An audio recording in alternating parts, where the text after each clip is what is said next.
and gentlemen, you are not ready for this.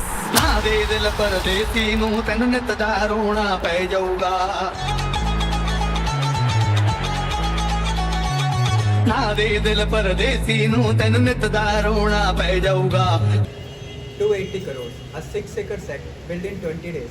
Shooting happening simultaneously in Bangkok, Amritsar, and Ladakh. And the film was already profitable before a single ticket was sold. This is not a story about cinema. This is a story about one of the most brilliantly managed projects in Indian entertainment history. Welcome to the Project Dhurandhar, the anatomy of blockbuster.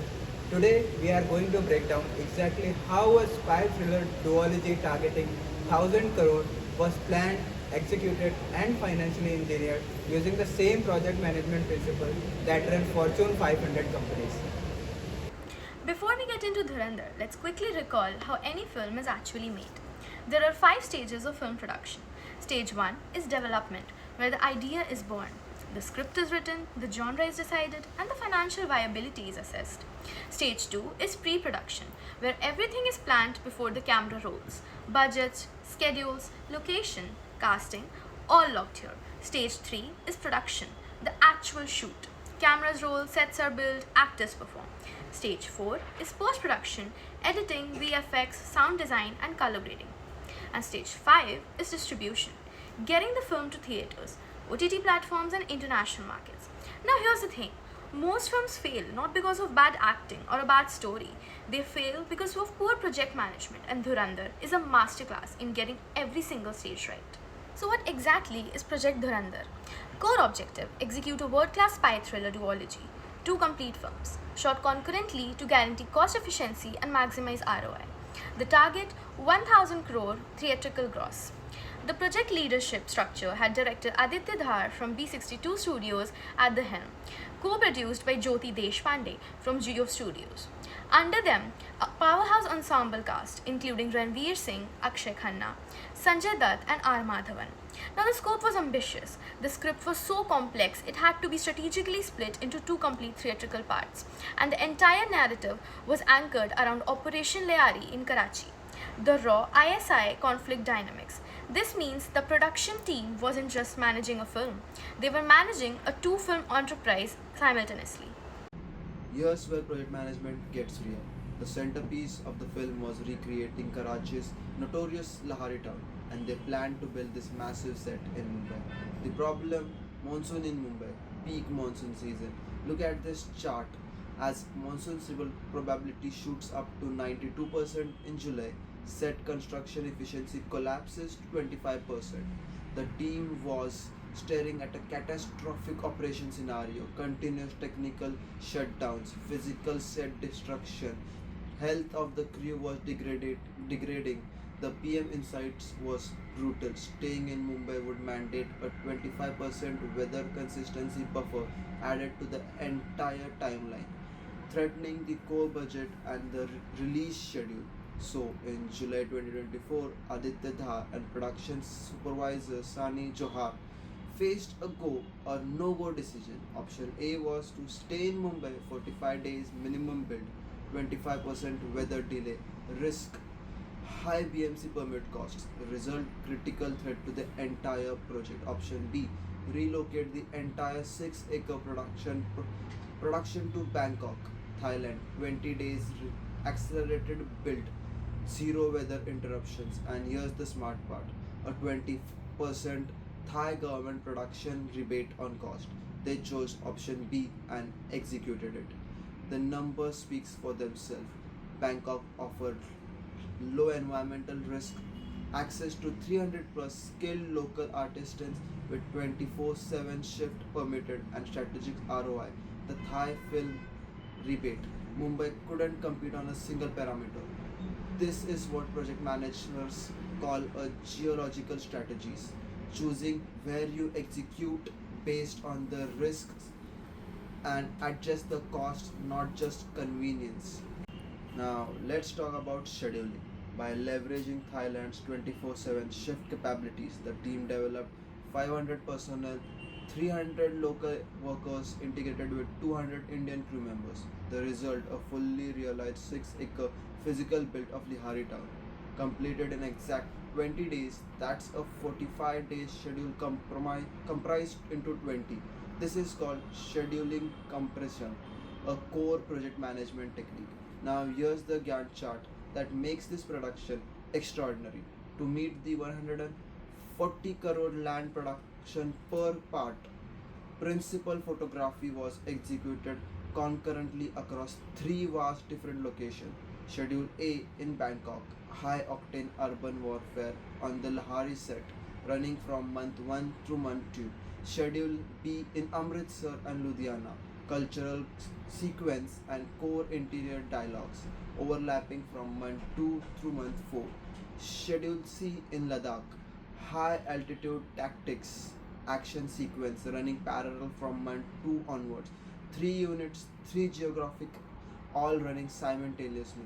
This concurrent execution framework slashed total production overhead by 15 to 20%. On the budget side, the total production budget was 280 crores, split equally at 140 part per.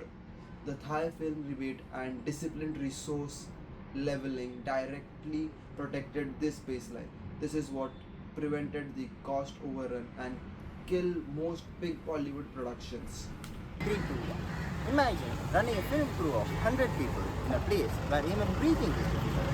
Ladakh, low oxygen, extreme altitude, zero margin of error. One health emergency and an entire schedule collapses. But here's what they did different. They didn't treat it like a film shoot. They treated it like a military operation. Oxygen management protocol, new control exposure, and zero schedule skipping. And here's the result. Not even a single shoot got delayed. That's not luck, that's risk management. Now, shift to South Mumbai. Here, the challenge wasn't the nature, it was the system. Drone permission, BMC regulation, local authority clearance. One missing approval, the shooting stopped instantly. Every delay cost lakhs, sometimes even crores. So, instead of reacting, they built a compliance into their plan. Permission secured before the execution, dedicated legal handling authorities, zero legal interpretation. They managed project into working into their compliance. Now, here's a problem. Most people would never notice. To recreate Pakistan, they needed thousands of hyper-specific props. Old Urdu newspapers, vintage posters, authentic street signboards, and all of this had to be shipped internationally, tracked, placed perfectly. One mistake, continuity breaks, scene become unstable, so that what they did was they created an AI-driven asset tracking system. Every prop was logged, mapped, placed with precision. The result, zero continuity error across entire film, and thus data-driven execution. Dhurandhar wasn't completed on set. It was completed in post-production. 3 decisions defined everything. VFX integration, turning sets into a war zone. Color grading, creating a gritty, realistic tone. Audio engineering, optimized for IMAX and Dolby. But here's the smartest move. They didn't create a film. They created 2 versions. 214 minutes, a theatrical cut, and 205 minutes for OTT. Director's cut, Netflix. 2 formats, 2 audience, 2 revenue. And it's not just editing, it's production strategy. Now comes the most powerful moment. 245 crores. That's the revenue of Dhurandhar secured before the release. 85 crores from Netflix deal and additional non-theatrical rights, pushing it through 245 crores. Against the total budget of 280, they have already recovered majority of the investment they have put, which means the film was almost profitable before even a single ticket was sold. Finally, distribution. Most films try to go everywhere. Dhurandhar didn't. It made a calculated decision focused on North America, UK, Europe, skipping Gulf territories due to the political sensitivity. Even the marketing budget was dynamic.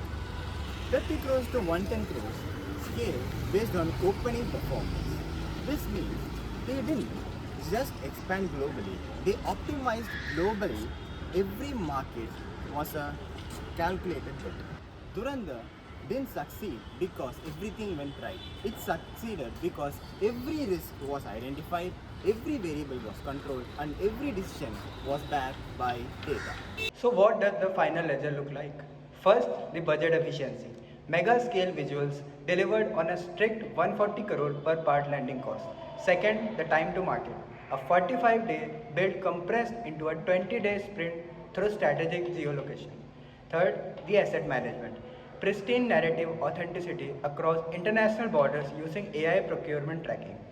The result, a structurally flawless enterprise positioned for a maximum global return on investment. Here's the big lesson. Project Dhurandhar did not succeed because of a star power or a great story alone. It succeeded because of a symptoms, because of a risk matrix that caught the monsoon problem before it became a disaster. Because of a Gantt chart that ran 3 units simultaneously.